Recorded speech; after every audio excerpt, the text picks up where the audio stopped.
आज मैंने ये निर्णय लिया है that I am resigning from the council of ministers. आज कांग्रेस की हालत ऐसी हो गई है कि जहां जहां बड़े और झूठे वायदे किए वहां कांग्रेस मुकरती नजर आती है और इनके विधायक इनके से भागते नजर आते हैं। ऐसी क्या मजबूरी थी कि मात्र 14 महीने के अंदर इनके विधायक इनका साथ छोड़ गए। भारतीय जनता पार्टी तड़प क्यों रही है? निश्चित तौर पर 5 साल कांग्रेस पार्टी की सरकार चलेगी, इसमें कोई दो। हिमाचल के राज्यसभा चुनाव में कांग्रेस उम्मीदवार अभिषेक मनु सिंघवी की हार के साथ ही सूबे में बड़ा सियासी संकट गहरा गया। यहां राज्यसभा चुनाव में बीजेपी के हर्ष महाजन ने बाजी मार ली।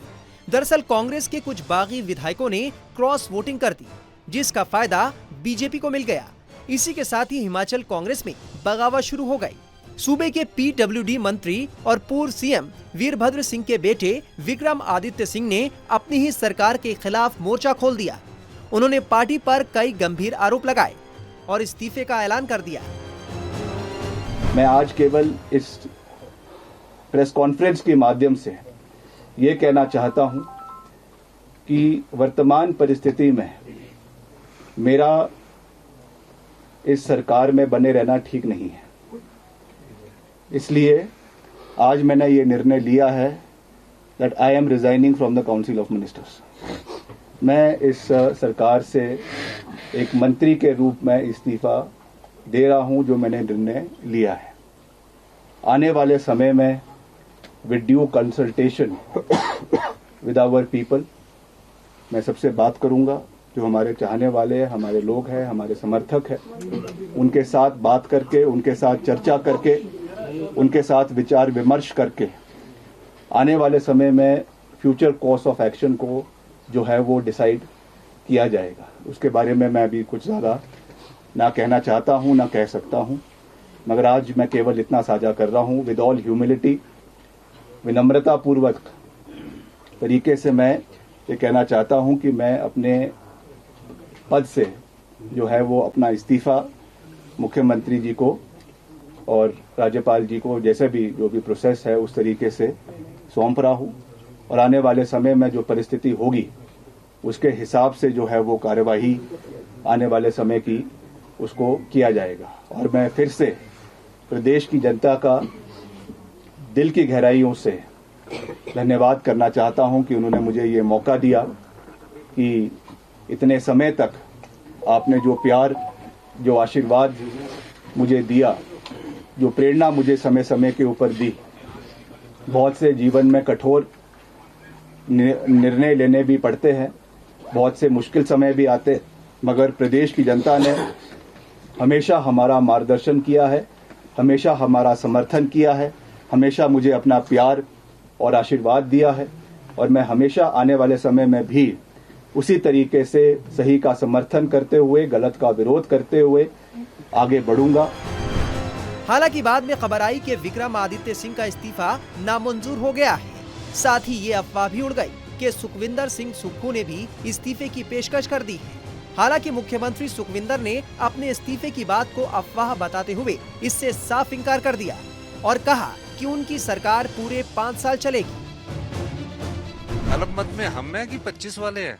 वो कह रहे हैं, बार बार जयराम ठाकुर ये भी कह रहे हैं कि और जो विधायक हमारे साथ हैं उन कांटेक्ट में हैं। आप सारे विधायकों को कांटेक्ट में रखिए। तो आज क्यों नहीं हुआ? पूरी रात तो वो इसमें कोशिश में लगे रहे। सीआरपीएफ लगाई रखी, पूरे हिमाचल में हेलीकॉप्टर घूमते रहे, हरियाणा पुलिस घूमती रही। क्यों नहीं वो उन विधायकों को तोड़ सके? 6 रिबेल जो आप जो है बागी जो नेता है उनके खिलाफ क्या अब एक्शन लिया जाए? देखिए, हम जिस प्रकार का विश्वास उन्होंने दिया था, एक गलती हुई है, अब उसमें सुधार किया जाएगा। आप कह रहे हैं एक रिबेल आपके कांटेक्ट में भी है? देखिए, एक विधायक 6 में से एक विधायक ने अपनी पीड़ा प्रस्तुत की है कि मैंने गलती की है, तो मैं गलती की और मैं मिलना चाहता हूं। तो मैंने बोला, मिल लीजिए, मेरे लिए तो भाई की ही तरह है। तो आप वापस बुला लेंगे उन्हें? नहीं, अब वापस बुलाने का तो फैसला जो 34 विधायक एकदम कंधे से कंधा मिलाकर खड़े हैं वो करेंगे। इस पूरे घटनाक्रम के बीच केंद्रीय मंत्री अनुराग ठाकुर ने कांग्रेस को घेरते हुए उस पर जमकर हमला बोला है। ऐसी क्या मजबूरी थी कि मात्र 14 महीने के अंदर इनके विधायक इनका साथ छोड़ गए। एक बड़ा कारण ये भी था कि एक गैर हिमाचली को टिकट दिया गया और हिमाचल के लोगों को ये पसंद नहीं था। छोटा सा राज्य हिमाचल, जहां से एक राज्यसभा का सदस्य बन सकता था, कांग्रेस ने वहां पर भी हिमाचलियों की अनदेखी की और इसको लेकर भी गुस्सा जहां जनता में भी था, तो मुझे लगता है उसका कुछ आक्रोश कांग्रेस के नेताओं में भी होगा। लेकिन कुल मिलाकर वो अपनी ही सरकार से इतने दुखी हैं कि ना वायदे पूरे कर पा रहे हैं, ना कोई विकास कर पा रहे हैं। ऐसी हालत 14 महीनों में हो गई कि विकास कार्य ठप पड़े हैं। वहां पे केवल सरकार और सरकार के मंत्री एक दूसरे पर ठीकरा फोड़ने का काम करते हैं कि आरोप किस पर लगाएं, विकास ठप पड़ा है और ठीकरा फोड़ने का काम हो रहा है। वहीं हिमाचल में सियासी संकट के बीच राज्यसभा चुनाव जीतकर आए बीजेपी नेता हर्ष महाजन का कहना है कि सूबे में जल्द बीजेपी की सरकार बनेगी। अब भारतीय जनता पार्टी की यहाँ सरकार बनेगी, मजबूत सरकार बनेगी। और ये कैसे बनती है, कैसे होता है इसका काम, ये आप दिन ब दिन घंटों से आप आज से शुरू हो जाएगा। कितने दिनों में सरकार बनाएगी भाजपा, और क्या कांग्रेस के और भी विधायक भाजपा में? बिल्कुल बिल्कुल बिल्कुल।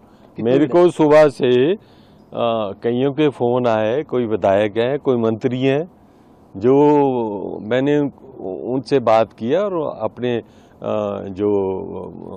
अपने लीडर्स हैं भारतीय जनता पार्टी के, उनसे भी बात की है। मैंने कहा ऐसे ऐसे अब उनकी स्थिति जैसे आप देखेंगे घंटों में चेंज हो जाएगी और भारतीय जनता पार्टी की सरकार बनेगी। आज नहीं कल, कल नहीं परसों ये बनेगी। कितने जो कांग्रेस के लोग हैं जो भाजपा, कांग्रेस में रह ही नहीं कुछ जाएगा, आप देखते रहना। नंबर बताएंगे सर, नंबर जो आपसे कांटेक्ट में है? नहीं, ये तो राजनीतिक चालें होती हैं, इसमें क्या नंबर बताना। पर मैं ये बता सकता हूं कि हिंदुस्तान का जो भारतीय जनता पार्टी का नेतृत्व है, उनका आशीर्वाद है, उनका लोगों में चाहत है। अब यहाँ हिमाचल प्रदेश में भी इतनी जल्दी 1.25 साल में जो सुक्खू सरकार गिर गई है, अब यहाँ दोबारा सरकार कांग्रेस की 10-20 साल नहीं आएगी। बता दें कि राज्य विधानसभा की 68 सीटों में से कांग्रेस के पास 40 और बीजेपी के पास 25 सीटें हैं। बाकी 3 सीटों पर निर्दलियों का कब्जा है। अब देखना होगा कि कांग्रेस विधायकों के बागी तेवर के बीच सुक्खू सरकार बरकरार रहती है या फिर आने वाले दिनों में हिमाचल में और भी बड़ा सियासी उलटफेर देखने को मिलेगा। टाइम्स नाउ नवभारत डिजिटल की रिपोर्ट।